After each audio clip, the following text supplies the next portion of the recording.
নাম বলো। আমার নাম মৃন্ময় ভদ্র। বাবার নাম? মদন কুমার ভদ্র। বাসা কোথায়? কলারুয়া। যে ঘটনা কি হয়েছে বলো তো? ও আসলে আমরা ব্ল্যাকমেল করতো, বিভিন্নভাবে ব্ল্যাকমেল করতো, ফোন দিয়ে হয়রানি করতো, টাকা পয়সার হয়রানি করতো, আরও অন্য ছেলেদের সাথে সম্পর্ক ছিল। সব কিছু মিলে পরবর্তীতে এই পরিকল্পনা নিয়ে কি পরিকল্পনা করছো? ওরে মেরে ফেলার, যে আমি ওরে গলা টিপে। কখন কিভাবে মারছো? রাত্রে 11টার দিকে দুধগড়া বাওয়ারের পাশে। কবে রাত্রে?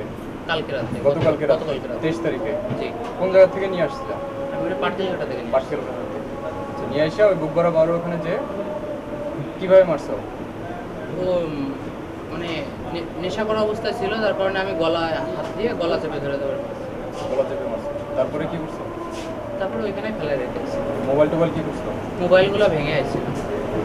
মোবাইলে আমার ছবি ছিল যেটা দিয়ে আমার ব্ল্যাকমেল করতো, এই কারণে মোবাইলটা ভেঙেছিল। ও ড্যান্স করতো এবং ওর স্বভাব চরিত্রটা ভালো ছিল না, কিন্তু আমি জানতাম না।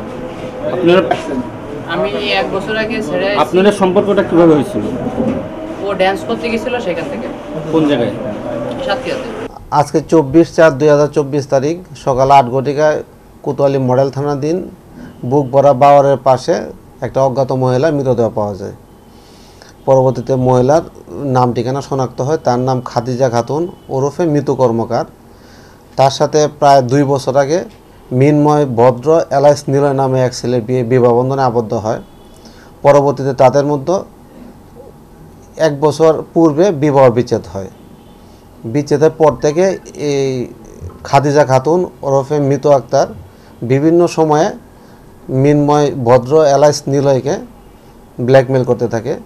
ব্ল্যাকমেল করার এক পর্যায়ে গতকাল 23/4/2024 তারিখ সন্ধ্যার সময় এই খাদিজা খাতুন ওরফে মৃত কর্মকারকে মোবাইল ফোনে ডেকে যশোরে নিয়ে আসে।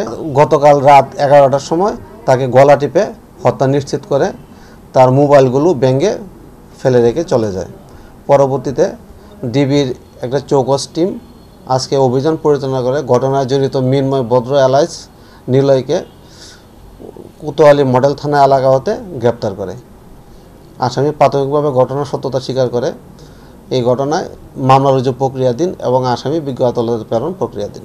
পুরো ইয়েতে বিবাহ বিচ্ছেদের পর থেকে মেয়েটি বিভিন্ন সময়ে তাকে ব্ল্যাকমেল করায় সে এই হত্যাকাণ্ডটি সংঘটিত করে বলে প্রাথমিকভাবে স্বীকার করে।